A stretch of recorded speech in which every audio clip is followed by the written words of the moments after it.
दोस्त, प्याज लहसुन के बिना तो सब्जी बन जाएगी, लेकिन याद रखो बिना नमक के सब्जी बनना बहुत मुश्किल है।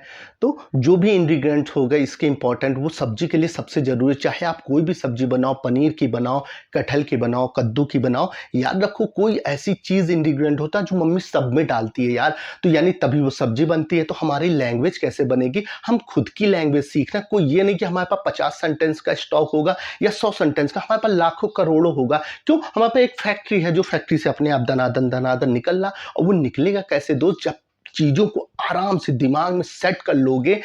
क्या क्या सेट करोगे? इंग्रीडिएंट्स, इंग्रीडिएंट्स में यानी जरूरी चीज इंग्लिश में क्या? हर तो यार वर्ड है, शब्द है तुम्हारे लिए। कोई नए हो तो सब कुछ एक लगेगा तुझे, है चोच लिस्ट हो जाएगा। लेकिन याद रख दोस्त, जब उसको समझेगा, उसको जानेगा यार तेरा करेक्टर क्या है, तो किस किस चीज में काम आता है, तो वही तुम्हारा इंग्रीडिएंट हो गया और तुम्हारी लैंग्वेज में काम आएगा। तो वो अपने दिमाग में सेटअप करो। कोई भी वर्ड्स आएगा तो उसका भक से नंबर न लो, उसका मीनिंग मत पता करो, पहले देखो इसका क्या है, कहाँ इसने यूज किया है, सेंटेंस में देखो। और देखो मजेदार, उसका करेक्टर समझ जाओगे दोस्त। करेक्टर इंपॉर्टेंट होता है, शब्द नहीं इंपॉर्टेंट होता है। यानी कि एक सब्जी बनाने के लिए जो जो तेरे को चाहिए होगा, वो सब क्या तेरे को चाहिए इंग्लिश में यार, वही काम करते हैं, ऑक्सलीज करते हैं। यानी समझ ले, नमक इधर और इधर ऑक्सलीज सेम है यार। बिना ऑक्सलीज के नहीं कह सकते। ऑक्सलीज और वर्ब दोनों तुम्हारे सबसे जरूरी सब्जी के लिए इधर है, और इधर स्पीकिंग के लिए इंग्लिश लैंग्वेज में हमें वर्ब करना पड़ेगा। एक तो वर्ब तू जानता है, मैं जो भी कुछ बोलता हूँ बहुत लंबी लिस्ट है,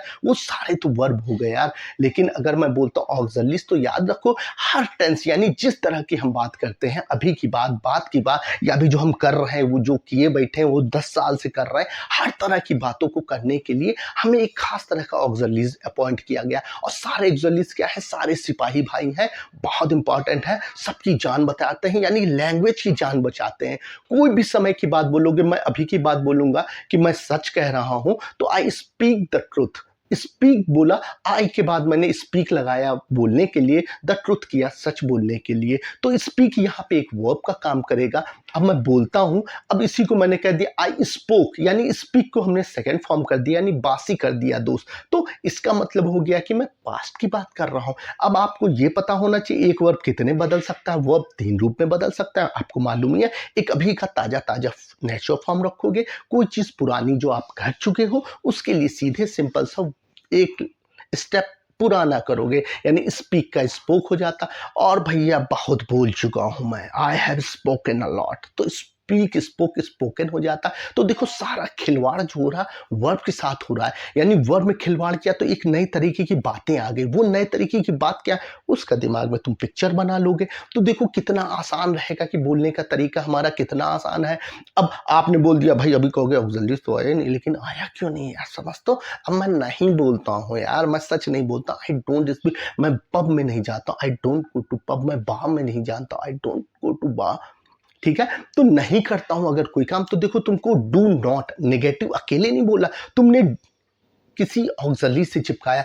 अब यानी तुम जानोगे अभी की बात है तो डू डज उसका माई बाप है, पास्ट की बात करोगे तो डिड उसका बाप है, फ्यूचर की बात करोगे आई विल कम, आई शैल कम, तो विल शैल कम हो गया। अब मैं ये बोले जा रहा हूं आई एम स्पीकिंग, तो एम हमने कर दिया। ठीक है, अब मैं कर चुका हूं, मैं बोल चुका हूं, तो आई हैव स्पोकन कर लिया, मैं बोल चुका हूं। तो देखो आई नहीं बदला, मेरा बोलना नहीं बदला, लेकिन कैसे कैसे मेरी आदत बदली, अभी ये कर रहा हूं। वो देखो खिलवाड़ हो रहा है। वो खिलवाड़ दोस्त होता है वर्ब के साथ होता है, ध्यान रखना इस चीज को। तभी मैं बताता हूं वर्ब और ऑक्सिलरीज सारा बेस है दोस्त। यही तुम्हारा सीमेंट और मोरंग है जिससे तुम मन चाहे मकान, मन चाहे बिल्कुल इमारत खड़ी कर